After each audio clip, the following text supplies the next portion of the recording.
Hi hello welcome to cine cigars. Here is our review on పరదా movie. పరదా అనేక కారణాల వల్ల ఆలస్యం అవుతూ మొత్తానికి ఆగస్టు 22న విడుదలైంది. రివ్యూలు చూశాకే మా సినిమాకి రండి అని టీం చెప్పడంతో పరదా సినిమా గురించి డిస్కషన్స్ స్టార్ట్ అయ్యాయి. రివ్యూల కోసమే అన్నట్టు రిలీజ్ కి 2 రోజుల ముందు నుంచి ప్రీమియర్స్ వేశారు. మరి సినిమా వారి నమ్మకానికి తగిన విధంగా ఉందా లేదా అనేది ఈ రివ్యూ ద్వారా తెలుసుకుందాం. So let's get in to the review.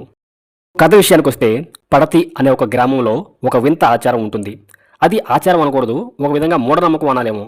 ఎందుకంటే అక్కడి అమ్మాయిలు ఈడొచ్చినప్పటి నుంచి ముఖాన్ని పరదాతో కప్పుకోవాలి. ఆ అమ్మాయి ఇంట్లో వాళ్ళు తప్ప బయట వాళ్ళు ఎవరూ కూడా ఆ అమ్మాయి ముఖం చూడకూడదు. ఇక అమ్మాయిలు బయటకు వచ్చినప్పుడు పొరపాటున పరదా తీస్తే ఆ టైంలో మగాళ్ళు ఆమెను చూస్తే ఊరికి అరిష్టం. ఆ ఊర్లో కడుపుతో ఉన్న ఆడవాళ్ళు తమ బిడ్డల్ని కోల్పోతారు అనేది అక్కడ జనాల నమ్మకం. కాబట్టి ఆ పరదా తీసిన అమ్మాయిలని ఆత్మహత్య చేసి చంపేస్తారు. దీనికి కూడా ఒక కథ ఉంటుంది. మరోపక్క సుబ్బలక్ష్మి పరదాలు అమ్ముకునే కుటుంబానికి చెందిన అమ్మాయి. ఆమె రాజేష్ని ప్రేమిస్తుంది. వీళ్ళు పెద్దల్ని ఒప్పించి పెళ్లికి రెడీ అవుతారు. అయితే సుబ్బలక్ష్మి ఒక చోట ఉన్నప్పుడు గాలి ఎక్కువగా వేయడం వల్ల ఆమె పరదా ఎగిరిపోతుంది. వెంటనే అక్కడ ఎవరూ లేరు కదా అని భావించి పరదా మళ్ళీ కప్పేసుకుంటుంది. తర్వాత పెళ్లి టైంలో ఆమె ముఖం ఒక మ్యాగజైన్లో పడుతుంది. దాన్ని రాజేష్ సోదరుడు తీసుకొచ్చి పెళ్లి ఆపేస్తాడు.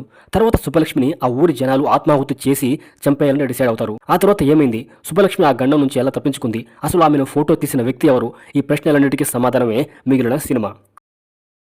సో ఇక సినిమా ఎలా ఉందంటే, థియేటర్కి వచ్చే ప్రేక్షకుడిని పావు గంటలో కథలోకి, అంటే దర్శకుడు అనుకున్న ప్రపంచంలోకి తీసుకువెళ్ళాలి. ఇదే చాలా మంది దర్శకులు చెప్పిన పాఠం.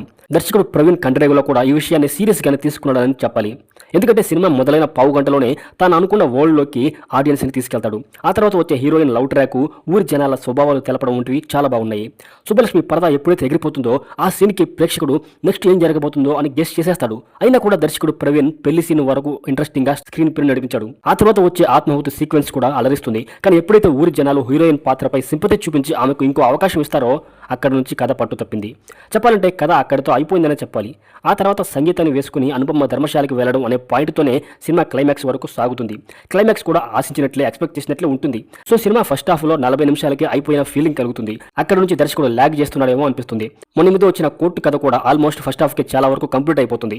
కానీ సెకండ్ హాఫ్లో దర్శకుడు స్క్రీన్ ప్లేపై దృష్టి పెట్టాడు. ప్రేక్షకుడిని థియేటర్లో కూర్చోబెట్టగలిగాడు. కానీ పరదా విషయానికి వస్తే సెకండ్ హాఫ్ని దర్శకుడు గ్రిప్పింగ్గా డిజైన్ చేసుకోలేకపోయాడు. ఇది ప్రతి సీన్లో కూడా తెలుస్తూనే ఉంటుంది.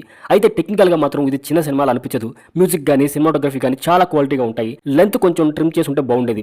ఇక ఆర్టిస్టుల పర్ఫార్మెన్సెస్ విషయానికి వస్తే అనుపమకి చాలా రోజుల తర్వాత మంచి పాత్ర దొరికింది. సంగీతగా కూడా అంతే. అవిష్ట పాత్రకి మంచి బిల్డప్ ఇచ్చారు, బాగా నటించింది కూడా. కానీ తర్వాత ఆమె పాత్రకి స్టార్టింగ్లో ఇచ్చిన బిల్డప్ అంతా కూడా సైడ్ అయిపోతుంది. ఇక రాగ్ మయూర్ కూడా బాగా చేశాడు. హర్షవర్ధన్ ట్రాక్ కొంచెం నవ్వించింది. మిగతా ఆర్టిస్టులంతా కూడా ఓకే. సో ఓవరాల్గా పరదా అనేది ఇంట్రెస్టింగ్గా స్టార్ట్ అయింది. మంచి పాయింట్ తీసుకున్నారు. కానీ గ్రిప్పింగ్ నరేషన్ లేకపోవడం వల్ల ప్రేక్షకులపై భారం పడినట్లయింది. చివరిలో ఇచ్చే మెసేజ్ కూడా ప్రేక్షకులు పట్టించుకోలేనంతగా ల్యాగ్ చేసి వదిలేడు దర్శకుడు. సో ఇక మీ ఇష్టం.